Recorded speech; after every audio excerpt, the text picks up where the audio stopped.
খাদ্যে ভেজাল দিয়ে মানুষের জীবন ধ্বংসের অধিকার কারণেই এমন মন্তব্য করে প্রধানমন্ত্রী শেখ হাসিনা বলেছেন, দুর্নীতি ও মাদকের মতো ভেজাল খাদ্যের বিরুদ্ধেও অভিযান চলবে। এজন্য বাড়ানো হবে জনবল। রাজধানীর কৃষিবিদ ইনস্টিটিউশনে জাতীয় নিরাপদ খাদ্য দিবসের অনুষ্ঠানে এসব কথা বলেছেন তিনি। বিশ্বে দূষিত খাবার খেয়ে প্রতি বছর নানান রোগে ভোগেন ৬০ কোটি মানুষ। এ তথ্য বিশ্ব স্বাস্থ্য সংস্থার। বাংলাদেশেও কিডনির জটিলতা, ক্যান্সার, ডায়াবেটিস সহ নানা রোগের উৎস দূষিত ও ভেজাল খাবার। নিরাপদ খাদ্য দিবসের অনুষ্ঠানে যোগ দিয়ে প্রধানমন্ত্রী শেখ হাসিনা কঠোর হুঁশিয়ারি দেন খাদ্যে ভেজালের বিরুদ্ধে। বলেন, দুর্নীতির মতো এ ব্যাপারেও সরকারের অবস্থান জিরো টলারেন্স। আমরা মাদকের বিরুদ্ধে অভিযান চালাচ্ছি, দুর্নীতির বিরুদ্ধে আমরা, কারণ এই ভেজাল দেওয়া এটাও এক ধরনের দুর্নীতি। কাজে দুর্নীতির বিরুদ্ধে আমরা আমাদের অভিযান চালাচ্ছি, কাজে এই ভেজালের বিরুদ্ধে অভিযানও চলছে, এটা অব্যাহত থাকবে। এটা আমরা দূর করব।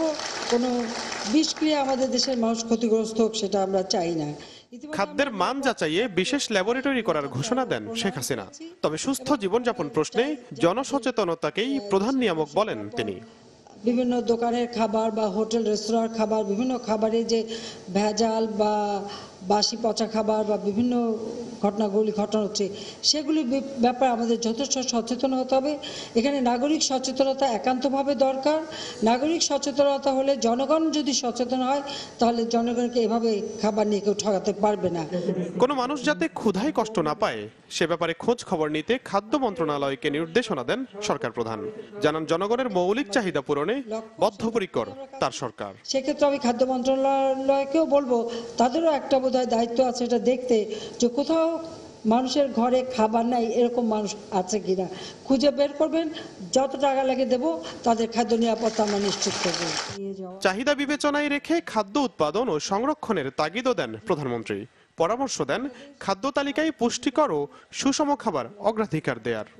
সুষম খাদ্য হলেই কিন্তু পুষ্টি নিশ্চয়তাটা থাকবে। আর সবচেয়ে বড় কথা, পরিষ্কার পরিচ্ছন্ন। এই ক্ষেত্রে পরিষ্কার পরিচ্ছন্নতার দিকে আমাদের বিশেষ দৃষ্টি দিতে হবে। কারণ আমি যতই খাবার খাই না খাই, যদি আমরা অপরিষ্কার থাকি, তাহলে কিন্তু কোনো খাবারই কাজে লাগবে না, রোগের প্রাদুর্ভাব বাড়বে। এর আগে নিরাপদ খাদ্য প্রতিযোগিতায় বিজয়ীদের হাতে পুরস্কার তুলে দেন প্রধানমন্ত্রী শেখ হাসিনা। হাসান শুভ্র, চ্যানেল 24, ঢাকা।